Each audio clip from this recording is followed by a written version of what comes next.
Donc je m'appelle Eric Hupsch, je vais donner mon âge puisqu'on en a parlé tout à l'heure, j'ai 51 ans.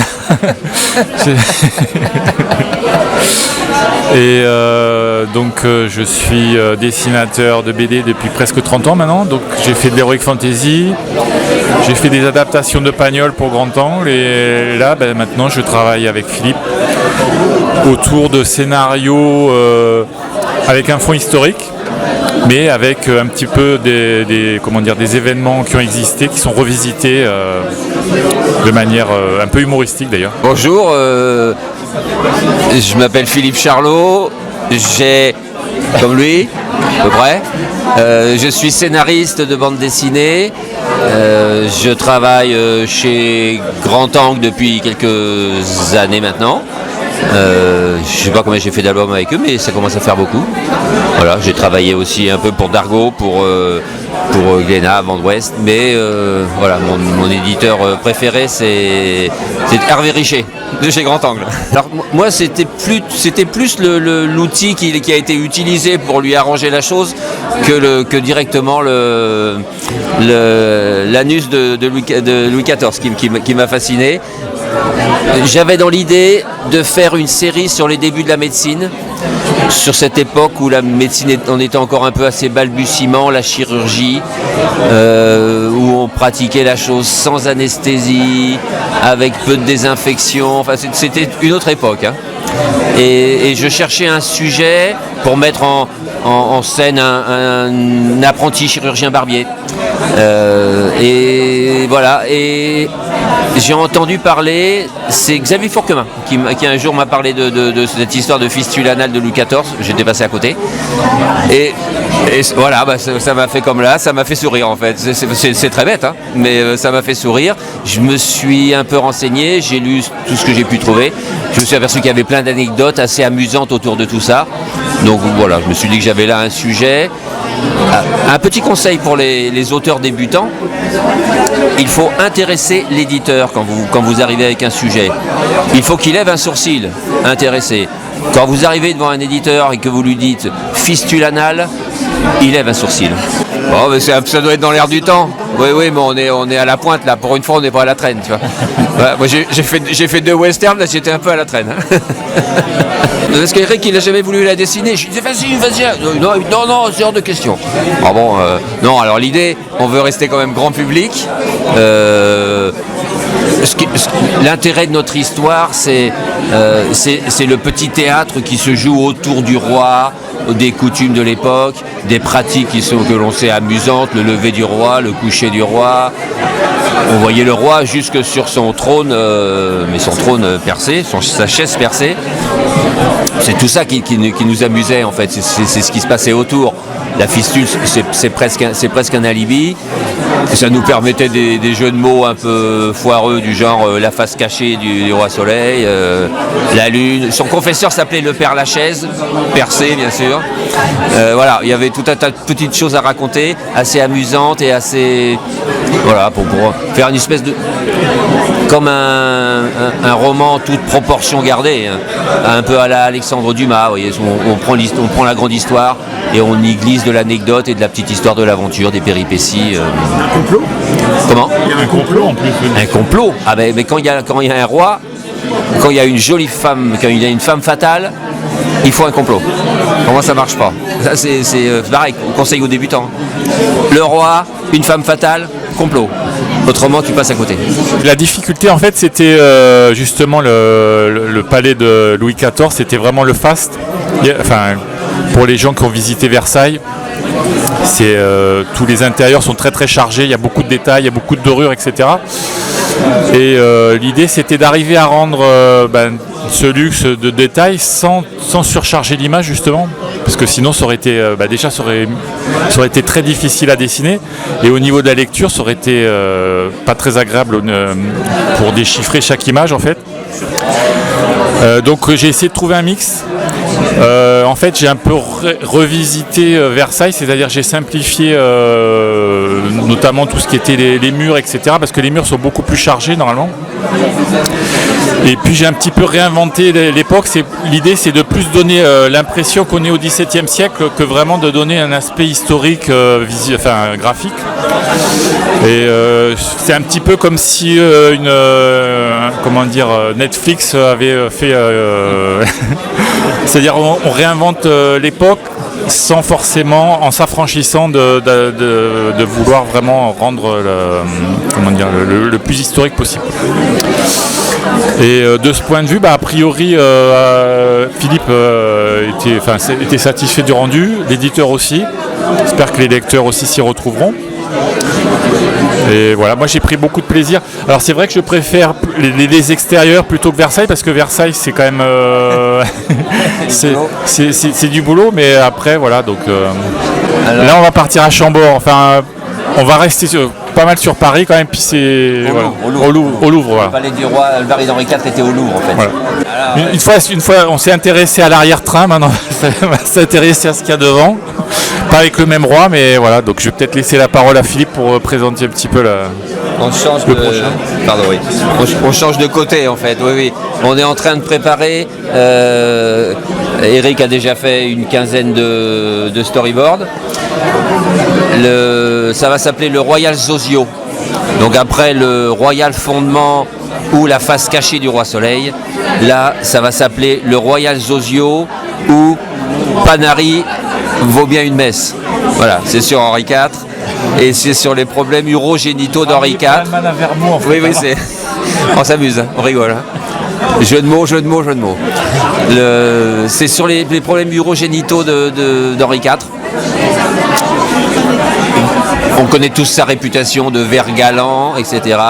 Donc il a eu à souffrir des maux qui vont avec les pratiques qu'il adorait, surtout à l'époque où on se protégeait moins que maintenant. Donc il a vite eu des soucis. En particulier, il souffrait de rétention urinaire. Je suis devenu un spécialiste dans tous ces trucs-là. Hein. Alors maintenant, si quelqu'un a un problème, il faut m'appeler, moi je sais tout. J'ai tout lu. Donc il a des problèmes de rétention urinaire, ce qui enlevait un peu de panache blanc à l'image qu'il voulait montrer de lui. Et on va retrouver Henri IV le jour de à son entrée dans la ville de Paris. Il a enfin pu rentrer dans sa capitale et il a le désir de montrer au peuple qu'ils ont maintenant un roi vigoureux, viril, fort et habile. Donc il a dans l'idée d'organiser un tournoi de jeux de paume pour lequel il va jouer. Et évidemment, il faut qu'il se montre au mieux de sa forme. Quand vous êtes obligé d'aller pisser toutes les 5 minutes, 3 gouttes par 3 gouttes, ça donne pas la meilleure image de ce que vous attendez. En tout cas, voilà. Donc il va falloir qu'il règle ce problème-là. Il va bien sûr y avoir encore un jeune innocent, une jolie femme. On va repartir sur le même principe d'histoire. Alors, c'est vrai.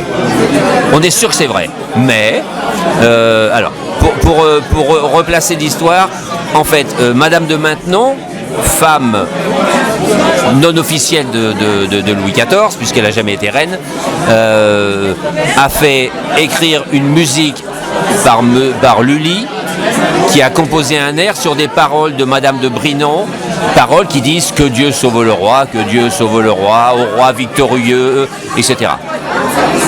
Cette chanson a beaucoup plu au roi. Elle a été chantée par les dames de Saint-Cyr pour divertir le roi pendant l'opération. J'imagine qu'il avait besoin d'un peu d'aide parce qu'il paraît qu'il s'est bien comporté pendant l'attaque au bistouri recourbé à la Royale, puisque c'est son nom. Voilà, exactement. Madame de Maintenon lui tenait la main, dit-on. En tout cas, nous, elle lui tient la main. Oui, non mais oui. C'est ça. Et je pensais d'un seul coup j'avais une image avec le Royal Zozio. Ah oui, d'accord. Non, c'est l'autre. Et donc cet hymne à la gloire du roi a été chanté souvent et joué souvent par la suite dans les réceptions officielles du roi. Handel, qui était à ce moment-là musicien officiel du roi d'Angleterre, a entendu. Il l'a fait adapter en anglais sous le nom de God Save the King. Nous, on le connaît sous le titre de God Save the Queen, puisqu'on a passé toute notre vie à chanter de God Save the Queen. Voilà, donc c'est sûr, c'est attesté. Bon, les Anglais ont tendance à penser que c'est pas tout à fait ça, parce que forcément, ça redore pas leur blason, mais nous ne nous laisserons pas faire. Nous l'affirmons et nous défendrons bec et ongle l'honneur de la France. Mercredi, on va commencer à essayer de vendre le tome 1. On va laisser à Eric le temps de dessiner le tome 2, puisque l'histoire est écrite. Alors évidemment, si on peut continuer, nous on sera ravis. On a commencé à en discuter ce midi en déjeunant. Voilà, on cherche un troisième sujet, on va voir.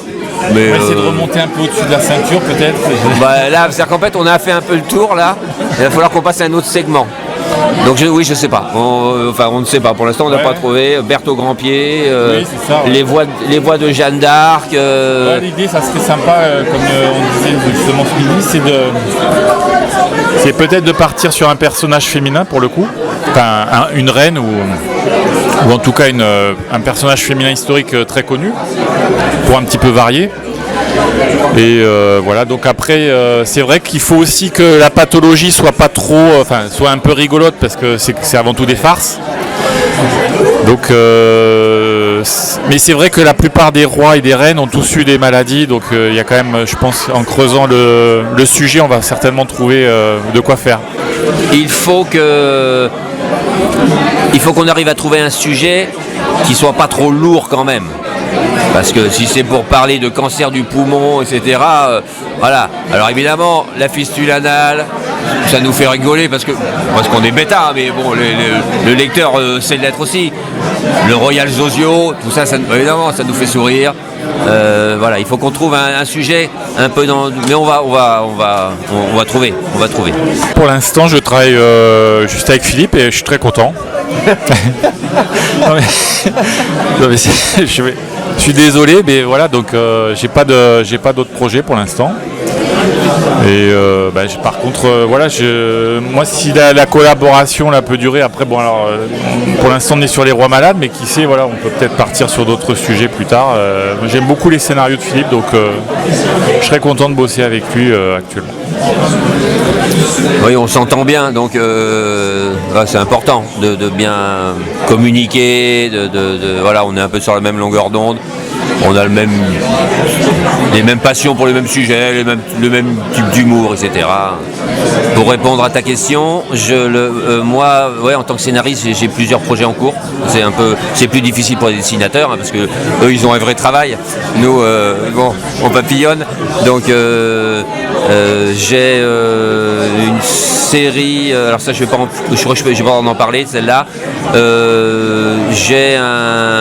Je prépare un livre avec Marco, que les amateurs de bambou connaissent bien, et chez Dupuis aussi, parce qu'il travaille chez Dupuis. Une série, un one-shot, qui va se passer dans les Pyrénées avec une histoire d'ours et d'Indiens. Je donne pas le titre parce que j'en ai trouvé un nouveau, là, j'ai rendez-vous avec eux demain midi, donc il faut que je leur parle du nouveau titre. Voilà, j'ai une série qui démarre aussi avec Tieko qui s'appelle Alaska, le dernier Far West. Ce sera des histoires de trappeurs à l'heure actuelle, dans le monde moderne, en Alaska, dans ces endroits sans loi, où si t'assumes pas et la loi et ta survie toi-même, t'es mort. Donc voilà, ça crée des milieux qui me plaisent beaucoup.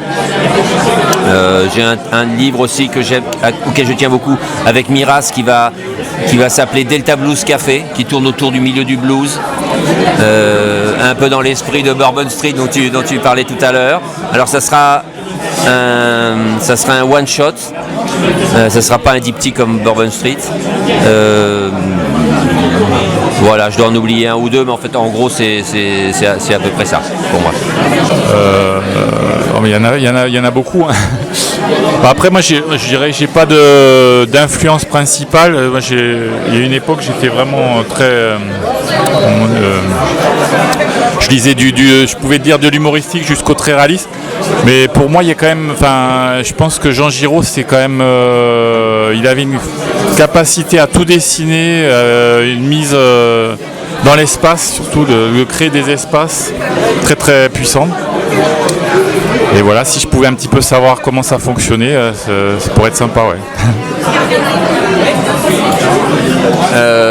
Alors moi, ça serait... il se trouve que c'est mon voisin. J'habite à Pau, maintenant. Comme voisin à Pau, nous avons Wilfried Lupano, qui est le meilleur d'entre nous, hein. On est d'accord, hein. On est quelques-uns à Pau quand même, on est une dizaine d'auteurs. Et voilà. Alors moi, j'avoue que je suis parfois un peu agacé par toutes les belles idées que Lupano nous sort. Alors, être dans sa tête, je le connais un peu, donc être dans sa tête, non, j'ai pas envie. Hein. Mais voilà, ouais, savoir un peu comment il associe ses idées, c'est des discussions qu'on a déjà eues, hein, donc voilà, moi ça serait un peu ça. En tout cas, si je dois tirer un coup de chapeau à quelqu'un, un scénariste actuel, ça serait Will, ça c'est sûr.